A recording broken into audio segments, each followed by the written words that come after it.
உங்களை அனுப்புகிறவன் நான் அல்லவா?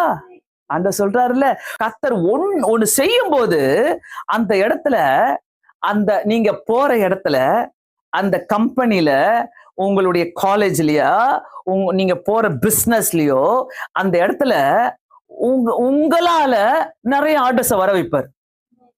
இவ்வளவு நாள் ஓடாம இருந்துச்சு, இவங்க வந்தோன்னு நல்லா ஓடுது. இவ்வளவு நாள் சரியா செய்ய முடியல பிசினஸ், இப்ப நல்லா போகுது. இவ்வளவு நாள் நல்லாவே இல்லை, இப்ப நல்லா இருக்குது.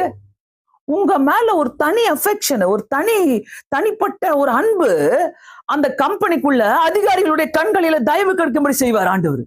அதான் கர்த்தர். நம்ம எங்க போறோமோ, எந்த இடத்துக்கு போறோமோ, எந்த வேலைக்கு போறோமோ, எந்த சூழ்நிலையில போறோமோ, கர்த்தர் நம்மளை உயர்த்தி வைப்பாருங்க. கர்த்தர் என்னைக்குமே உயர்த்தி வைக்காத தேவனே கிடையாது. சோ உங்களுக்காக கர்த்தர் என்ன பண்ணுவாரு, பிசினஸ் செய்கிற உங்க மைண்ட்ல இருக்கிற நபர்களை உங்களுக்காகவே உருவாக்கி கொடுப்பார். உங்களுக்கு நண்பர்களாக உருவாக்கி கொடுப்பார். உங்களுக்காக வாய்ப்புகளை உண்டாக்கி கொடுக்கிற தேவன். உயர்நோன் மனசு இருக்கிறவங்களுக்கு மட்டும்தான் இந்த செய்தி புரியும்,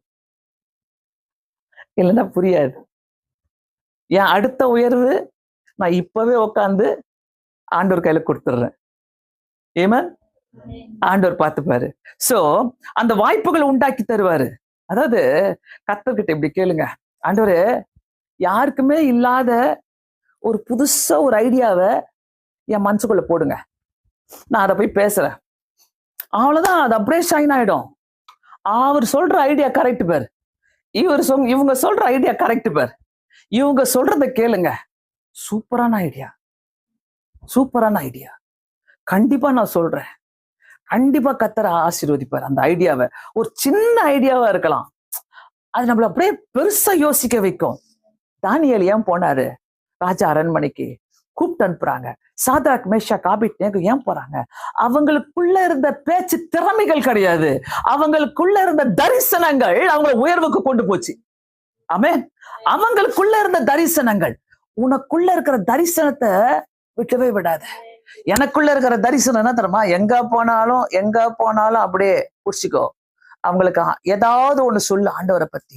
ஏதோ ஒரு ஏக்கத்துல இருக்கிற அந்த ஆத்துமாக்கு நீ பேசு, அந்த ஆத்துமாவோட நீ ஜெபம் பண்ணு, அந்த ஆத்துமாக்காக ஜெபம் பண்ணு, அந்த ஆத்துமா கிட்ட காதை கொடுத்து கேளு. உனக்கு புரியாது. எந்த இடத்துக்கு போனாலும் number one, you are the number one. Because கர்த்தர் தாயின் வயிற்றில் உருவாகிறதுக்கு முன்னே உன்னை தெரிந்து கொண்ட தேவன். வாய்ப்புகளை இழக்காத, கர்த்தர் கொடுக்கிற வாய்ப்புகளை இழக்காத.